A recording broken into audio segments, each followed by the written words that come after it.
lại in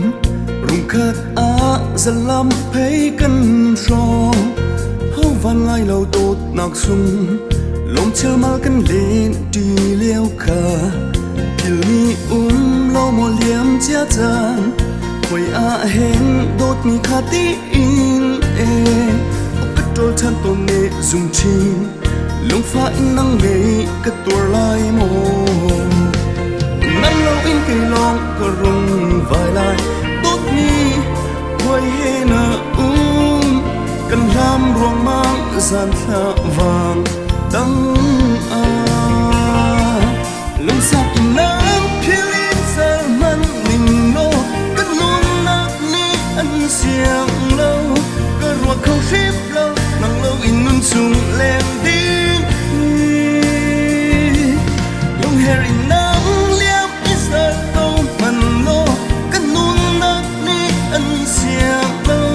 hi thục in cần tay chân cần trát chân câu na in tốt mi ô nắng lâu in cây long cờ rung vài lại tốt mi rung kia tràn câu cần ngay ruộng mang gian khá vàng tăng tốt mi he tu bia phai in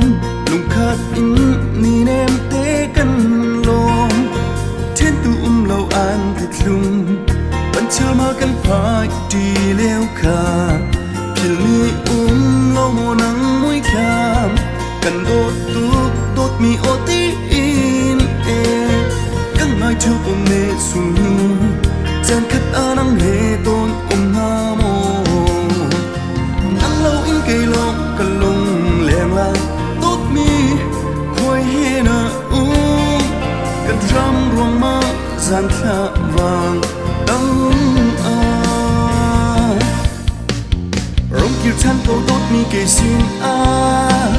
gian khá vàng tăng in cần hạ dung ra nhớ thái in nắng là kê cần lên chỉ thơm lại rong khát cần để chính mi ăn rong hồn chạm chín lom in cần lên nát hùng lệ tăng rung kia chân cầu tốt mi cây xin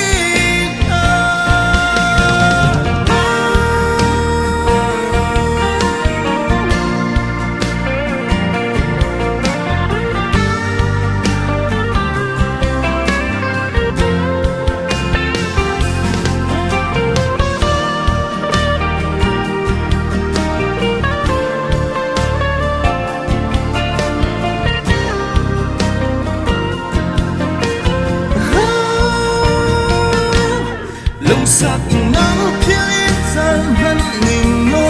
cất luôn nát ni ăn xiang lâu cờ ruột không ship lâu nắng lâu in nun sung lên tiếng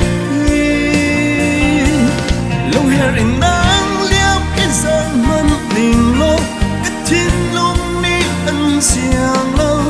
hi lục in cần tay chân cần trát chân câu na in tốt mi có ly lèng lại tốt mi rung kia thang câu cần ngay ruộng mang gian khá vàng tăng nắng lâu in cây long có rung vài lại